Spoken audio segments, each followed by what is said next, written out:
I'm Tom Hood, CEO of the Maryland Association of CPAs, and I'm here to do a special legislative update for partners in our CPA firms. You ever wonder why you pay so much tax when you rent a car at the airport or at a facility when you're on vacation or on business? It turns out it's about 20 to 30% on average. And there's an interesting story the Wall Street Journal reported. Apparently in 2005, all the major rental car companies were consolidating and getting bigger, Hertz and Avis. And in that process, they didn't think they needed state associations anymore. So they stopped supporting them and the state associations went away. Overnight, there were 44 pieces of legislation in over 40 states that were enacting these excise taxes. Prior to that happening, there would only be 2 or 3 bills a year that ever showed up. And that story played out again in Annapolis in 2007. You might remember when the state started looking for revenue, they tried to tax services, including CPA services. They went after landscape and computer consulting services because they didn't have associations. And you might remember all the tractors running around the State House trying to protest, unsuccessfully I might add, because those bills passed. Now they would get repealed as those groups subsequently organized, created associations, and fought them back.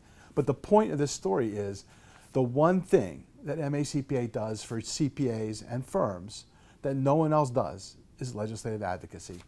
We've been doing it since 1900 when we passed the first CPA law in the state of Maryland.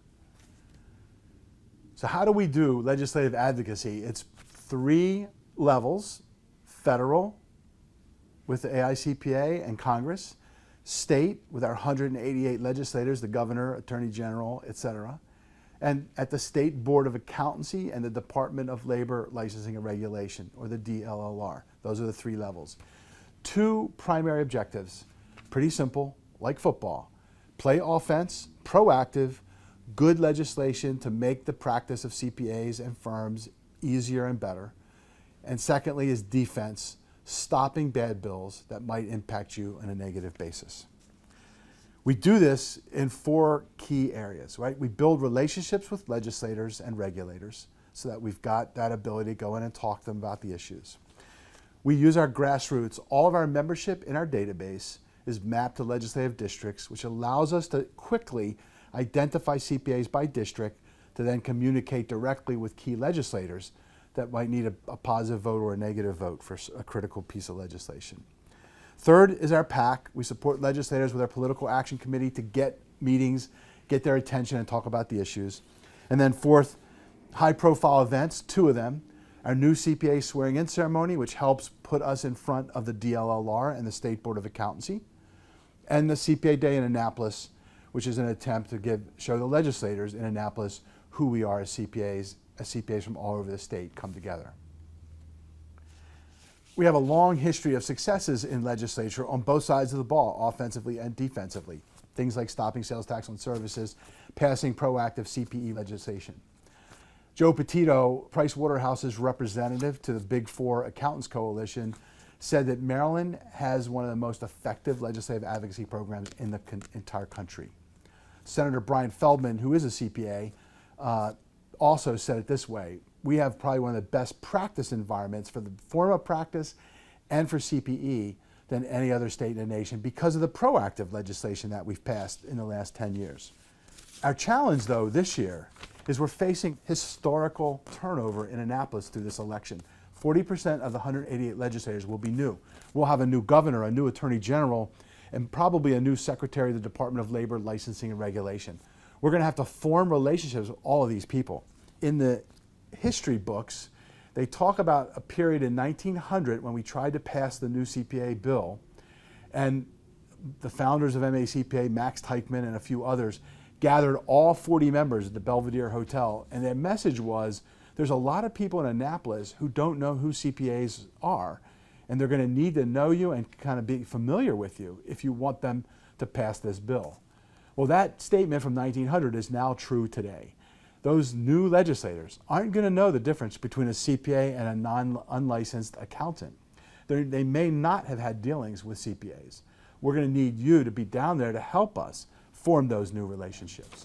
So we've got an agenda that's been vetted with our board of directors and the managing partner groups in Maryland. And it goes like this for 2015 in Maryland. On the offense side, we want to do three things: pass appeal bond reform. Second is pass an expanded definition of attest, which is consistent with the Uniform Accountancy Act and moving around in other states around the country. And third, build new relationships with all of these new legislators. On the defense side, there's three things: stop sales tax on services, should it come up; stop comparative fault, which is really bad liability legislation for CPAs and both companies and firms.